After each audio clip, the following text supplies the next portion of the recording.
And God said, "Let there be lights in the firmament of the heaven, to divide the day from the night, and let them be for signs,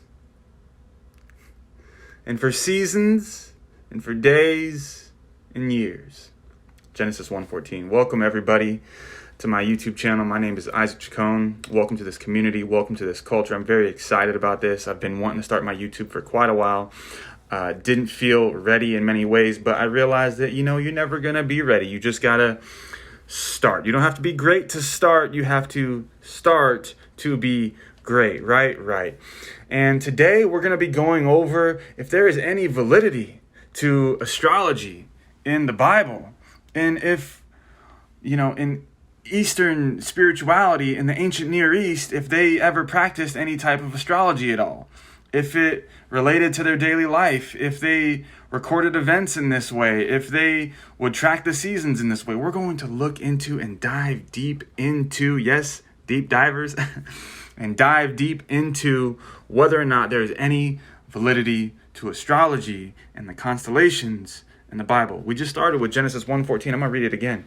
And God said, "Let there be lights in the firmament of the heaven to divide the day from the night, and let them be for signs, and for seasons, and for days and years." Genesis 1:14 right there. Now we're going to go over to Job. We're going to see what God has to say to Job here real quick.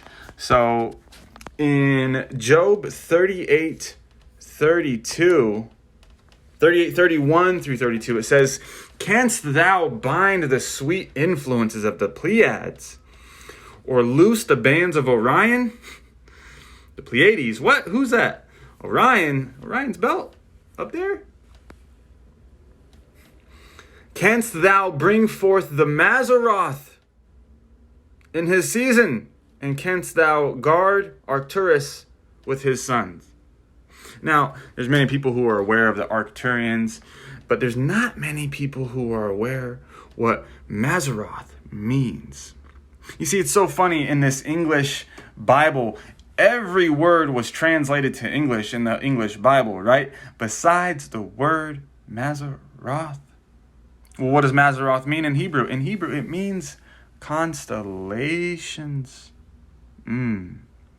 Interesting. We'll see what God is doing here is he's really humbling Job, and he's kind of explaining to Job, "Hey, Job, did you make the constellations? Can you bind the sweet influences of the Pleiades? Or loose the bands of the belt of Orion? Can you guide the Arcturians?" And he's kind of putting Job in his place and reminding Job where he's at in life. And reminding Job that he's not God, and he didn't put together the constellations. He didn't put together the firmament and the lights in the heavens and all this stuff. He didn't do none of this stuff, right? Right, well, I think we're talking about astrology. Interesting. So now we're going to go to Matthew 2:1 through 12. Now, we're all aware of the story of the three magi, right? I'm not even going to read the whole thing. The three magi who were able to track the birth of Jesus, right? And how they were able to track the birth of Jesus by following the star of Bethlehem. You see, the thing is the star of Bethlehem is really all based on astrology. It's not a single star. There's no single star of Bethlehem. But what happens when Saturn and Jupiter are conjunct, they create what's called the Star of David. And these three magi, these ancient astrologers, knew that Saturn and Jupiter, or Jupiter, and Jupiter, right, were going to be conjunct at a certain time frame 2,000 years ago, and they knew exactly where it was going to be in Bethlehem. Well, what does the word Bethlehem even mean? The word Bethlehem also means house of bread. And wasn't the Christ said to be the Lion of the tribe of Judah? Or is that the Leo of the tribe of Judah? Well, when you're going through the astrological wheel backwards, the way that we go through our signs currently, as we've passed from the age of Aries to the age of then Pisces to now into the age of Aquarius, it's going backwards, right? Because the way that the wheel goes in our seasons, it's Aries, then Taurus, then Gemini, then Cancer, then Leo, Virgo, so on and so forth. But when you're going backwards in time, right, in the seasons, in consciousnesses, why it happens this way, I do not know why it happens this way, to be honest. I have more studies to do, but that's why we're here, right? What is this, YouTube University? You can find out anything on YouTube by following someone who has already done the research, because it's already been searched for you, right? You can learn anything. But what happens is the Lion of the tribe of Judah is born of a virgin when passing through consciousness time frames going backwards. You see, because it goes Virgo and then backwards one sign is Leo. So the Lion of Judah was born of a virgin in Bethlehem, the house of bread. Well, what is the Virgo holding in her astrological glyph? In her glyph, she's holding a sheath of wheat. Would that relate to the house of bread at all? Absolutely. Would the Lion of the tribe of Judah have anything to do with the Leo of Judah? Absolutely. Would the Lamb of God have anything to do with the Aries ram, the virgin lamb? Absolutely. Absolutely it would. So is there any validity to astrology in the Bible? I think so. You see, here's the thing, guys.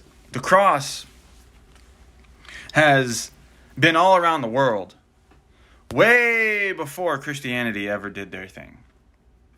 Before they colonized and raped and murdered in the name of a savior, and they held a cross saying, we're the saviors, whatever.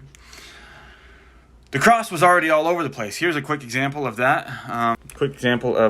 Being here is the Native American medicine wheel.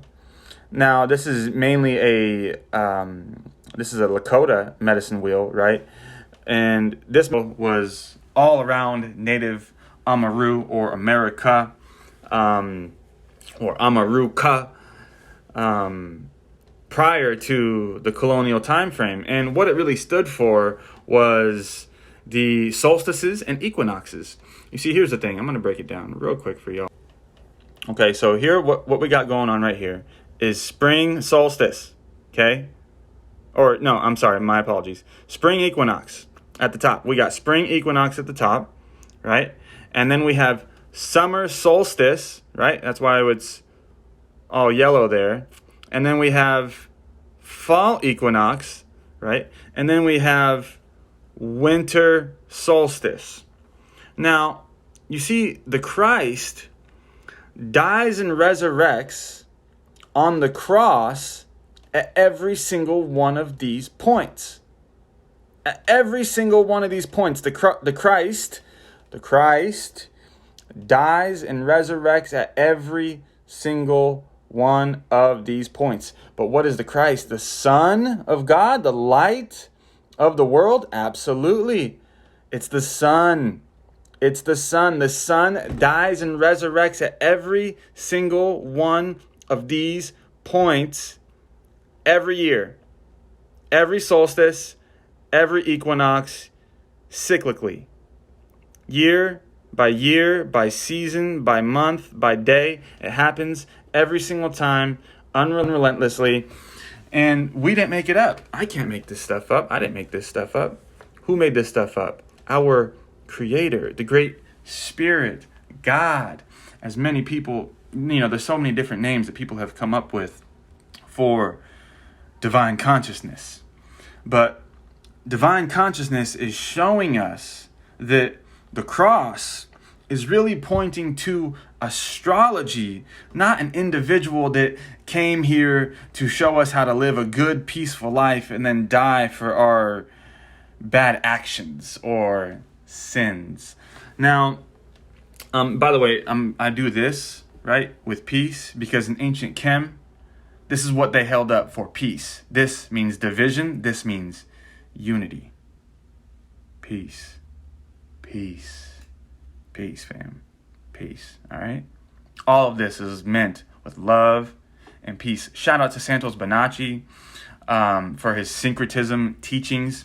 This is meant for peace. This is meant for synchronicity. This is meant for syncretism, to unite all ancient spiritualities into one. This isn't no New Age teaching, y'all. This is New Age.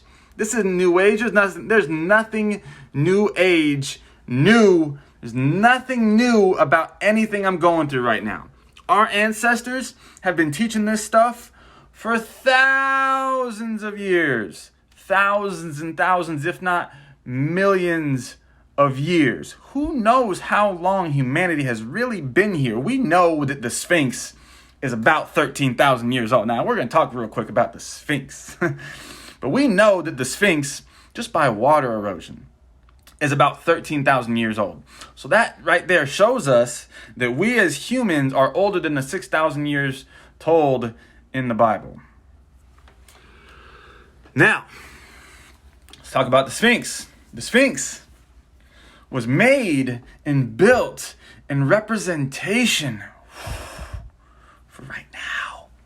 But right now, 13,000 years ago. Because 13,000 years ago, in ancient Chem, they knew that they were getting ready to enter the age of Leo. Yes, they were getting ready to enter the age of Leo. That's why they built the Sphinx exactly where it did, because its body fit in the exact position of where the constellation of Leo was going to be as it was rising above the horizon 13,000 years ago. That's what the Leo, the lion, the Sphinx is representative of 13,000 years ago. And the head, and this is happening, right, by the way, at spring equinox. So at spring equinox, the head was facing due east and pointed to the sign of Leo. And the tail at that time frame was facing due west and pointing to the sign of Aquarius. What sign are we in right now? What age are we in right now? We're in the age of Aquarius. But when you're in the age of Aquarius, you're not just in the age of Aquarius. When you're in any age, you're not just in that age. Now, life in this earth springs forward and shows itself in the time of spring.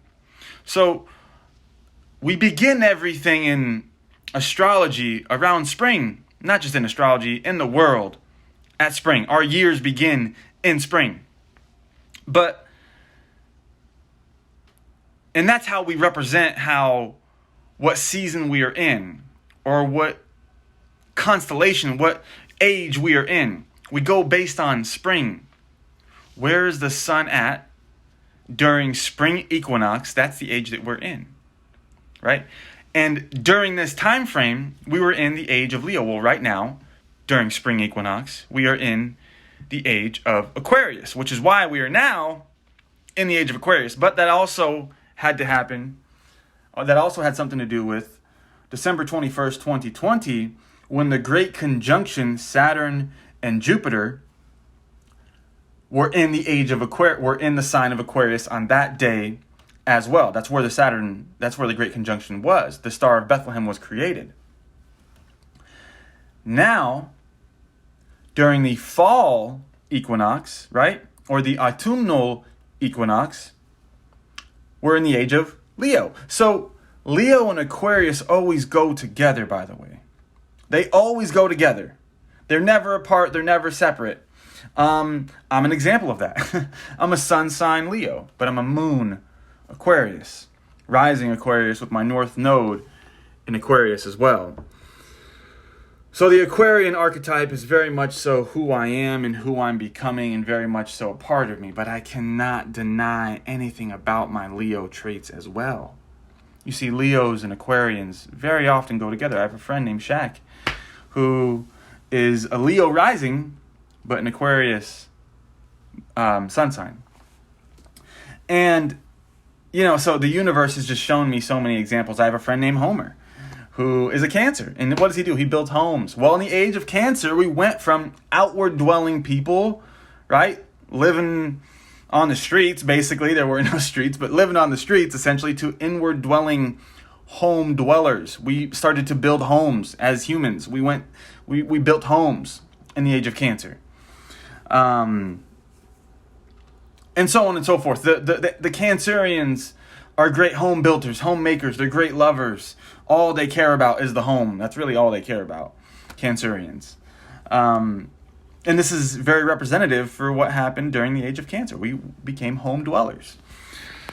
Now, getting back to the age of Aquarius, the age of Leo, the Sphinx, right? The Leo was pointing to, or the Sphinx was pointing to the constellation of Leo 13,000 years ago, 13,000 years ago. That's why the Sphinx was built where it was.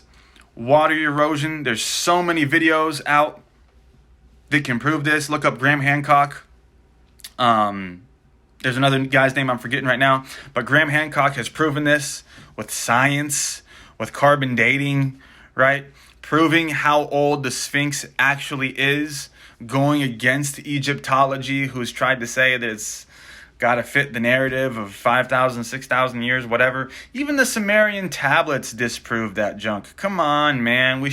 We're way past that now. So, anyways, the Sphinx is pointing to the sign of Leo 13,000 years ago. Now it's pointing to the sign of Aquarius, whereas the tail is pointing to the sign of Leo. So we are in the sign of Aquarius and the sign of Leo at the same time. In Aquarius during spring equinox, in Leo during fall equinox. And the Leo, or the lion of the tribe of Judah, was born of a virgin, Virgo, in the house of bread in Bethlehem, right? Bethlehem means house of bread. Look it up. You don't believe me? Look it up. It means house of bread. Context is king. You ever read a meme and not understood what it meant? Probably because you didn't have context of what that person was thinking or going through during that moment. The Bible's the same thing. If you don't have context of how they're thinking and how they're speaking and where they are during that time frame, it's going to go right over your head. That's why I created this YouTube channel. To give context, because context is king. So therefore, we are in the age of Aquarius right now. The Sphinx was about the age of Leo, but also the age of Aquarius, because they knew this ancient science. How could they build great pyramids the way that they did without having some form of deep ancient technology, ancient wisdom, deep wisdom of the knowledge of the stars and the way it's aligned with the Pleiades and Orion's belt and everything? They were so wise. They knew so much about astrology. How have we descended in consciousnesses? Well, this is how life works. Life is cyclical. If you're going through a bad time in life, this too shall pass, right? Why? Because it's cyclical. What comes after winter? Spring. What comes after expansion? Recession. What comes after night? Day.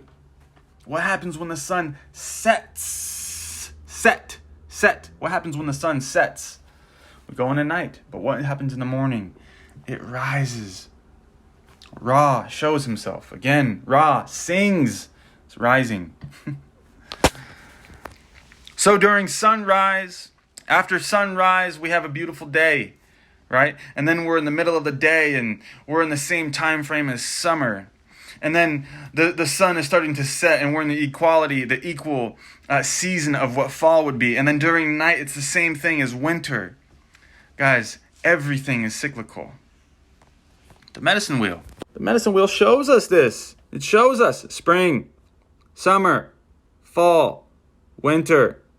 Sow your seeds. Protect your seeds. Harvest your produce. Store them for the winter. Sow your seeds. Protect your seeds. Harvest. That's why it's called the harvest moon, right? The harvest moon. Store them for winter. Everything is cyclical. Now, we're going to talk about the Christ real quick. So many verses are out there about talking about the Christ within me, the Christ in me, the Christ in you, so on and so forth. Paul talks about this a lot. The Christ in me, the Christ in me, the Christ in me. Because Christ in me, I'm able to do these things. He wasn't talking about accepting the fact that this individual is now his deity and that that's why he worships him. No. What he was talking about is the fact that once a month, every month, when the moon is passing through your sun sign, you release what's called a cerebral spinal fluid that dies and resurrects down your 33 vertebrae and back up in a 2.5 day time frame, right? You release a cerebral spinal fluid. It dies and resurrects in a 2.5 to 3 day time frame when the moon is passing through your sun sign. So for me, that would be when the moon is in the sign of Leo. And if I'm fasting, praying, and meditating and not doing things to exhaust my fluid, I have direct and divine communication and communion with God. This is why the Christ would say, the Father and I are one. Yep. The Father and I are one. And he would also say, oh, you will do greater things than I will. Because in these teachings are telling us that they knew that once this ancient science becomes aware to everybody, that people will stop exhausting their fluids, their seed, and their chi, mainly men, gentlemen, exhausting your seeds and your chi, creating chi eldrin, right? Yeah. Chi, your inner chi.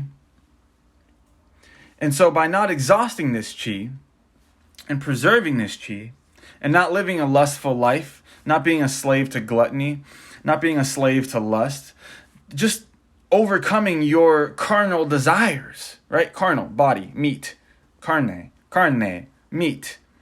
Your desires of needing flesh, of needing to eat meat, of needing to have sex all the time.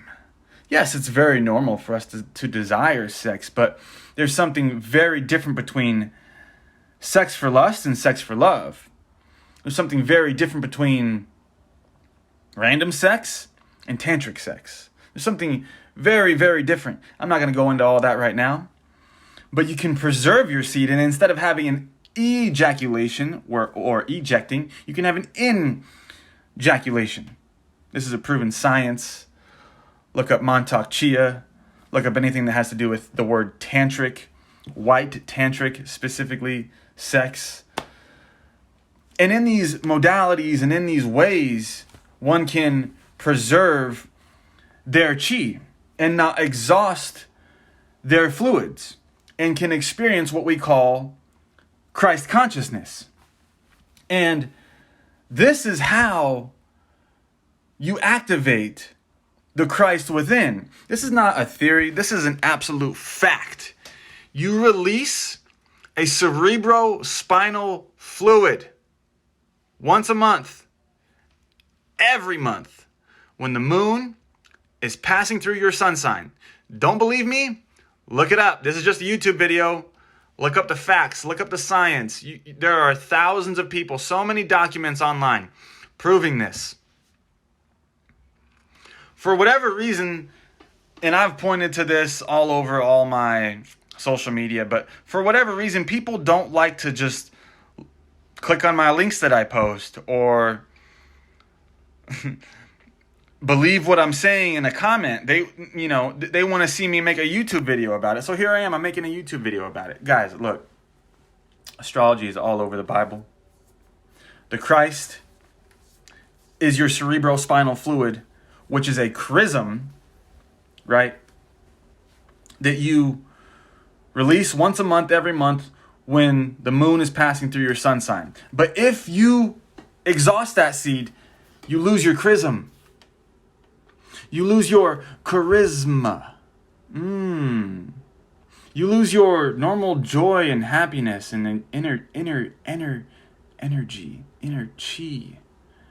Aren't you exhausted after having some lustful sex? Don't you just not feel like your same explosive, magnetic, attractive self? Yeah, I know y'all can relate.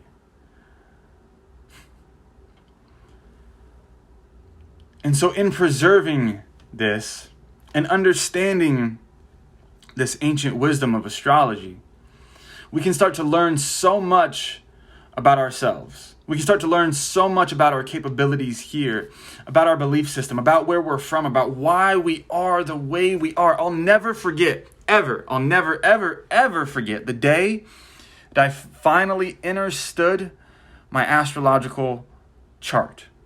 It was as if everything about who I am and why I am instantly made sense.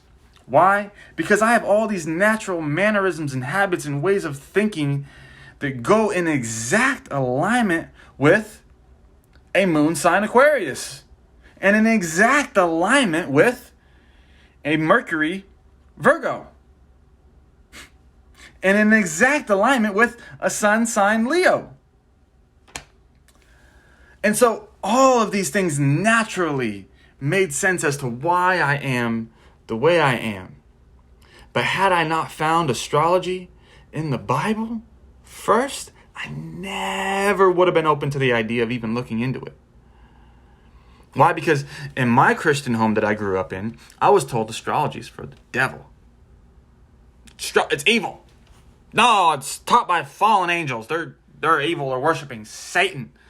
Drawing up pentagrams and determining where the sun was at when you were born. Even though in Genesis 1:14 it said that the lights in the firmament were made for signs and for seasons. And in Job 38:32, can you call henceforth the Mazzaroth? Or lead out the bear and its cubs, the Pleiades? Look, y'all. Do you have a brain? Yes. Oh, congratulations. Awesome. Do you have eyes? You do. Congratulations. Beautiful. Guess what? What that means is that you can think for yourself based on what you see in a book. And you do not have to let anybody else determine your spirituality for you. That means that every single Sunday, you don't have to show up to let somebody else tell you how to live and tell you what's good and what not to do, where to invest your money and where not to. Oh, and by the way, give them 10% of the cut too. Do you have your own brain? Do you have your own eyes? That means you can think for yourself. That means you can determine your own wellness. That means you can determine your own spirituality. That means you can determine your own thoughts, actions, and emotions and everything. And you do not have to give that up to somebody else while they get paid. Let me empower y'all real quick. Do you have a brain? Do you have eyes? This means you can see and think for yourself. And you don't have to give that up to somebody else based on their selfish interpretations of a book that is really trying to point you to yourself. Because we were made in the image and in the likeness of the divine. As above, so below, on earth as it is in heaven. You have a universe within you. There's a universe out there, right? You also have a universe within you. Your Mercury determines how you think and communicate. Your moon determines your emotions. Your rising sign determines how the rest of the world sees you. It determines how you ascend to the world. Why? Because that's the sign that was ascending the exact moment that you were born. Your sun sign shows you who your home team is. Your Venus sign shows you how you love. Y'all can look into more on alabe.com, ALABE.com, or add me on CoStar. Download CoStar. You can see your sign and all your friends' signs. I'm Chief Chacon as well on CoStar. This app has made my life make a lot of sense because it's made all my friendships make sense. It's made it make sense as to why I get along with certain types of people and why I don't get along with certain types of people. For example, a Cancer is very emotional. They're the most emotional of all the water signs.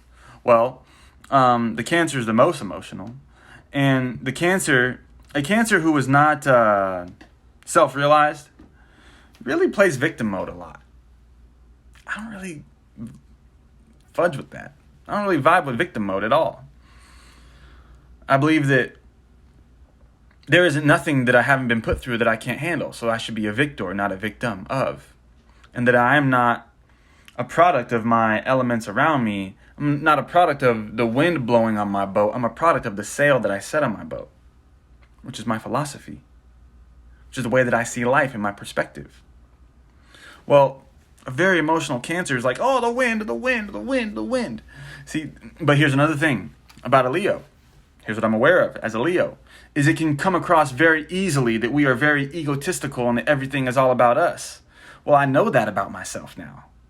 And I now know to curb my ego at all times and to try and speak to the heart of people. Because then we're speaking on a heart level. Well, it just so happens to be that the body part for the Leo is the heart.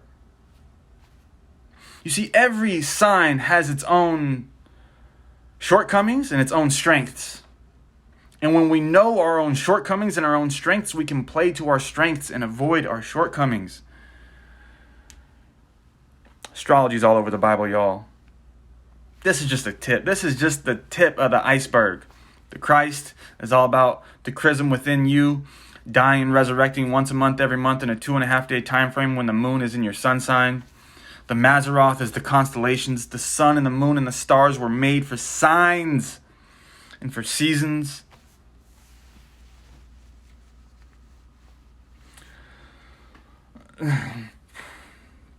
John the Baptist, right, his head was cut off by a virgin, right, on August 29th. This is all about when the sun's ecliptic, because it has a big, wide bottom and a very skinny top. This is all about when the sun's ecliptic is going from the Tropic of Cancer back down to the bottom to the Tropic of Capricorn, back up to the Tropic of Cancer, back down to the bottom of the Tropic of Capricorn, and back up. Well, this would be the head. This point right here of the ecliptic of the sun would be the head. And when it stops and it goes down is exactly on August 29th every year. And it goes into Virgo. Isn't it interesting that a virgin in the Bible beheaded John the Baptist on that day? Is this astrological symbolism or what? Astrology in the Bible, y'all. Chief Chacon. Welcome to my YouTube channel. Welcome to the culture.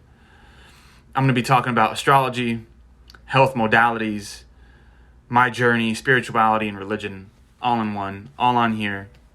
And it's all to add value to y'all. Each one, teach one. Free game. Free game. I want to empower y'all.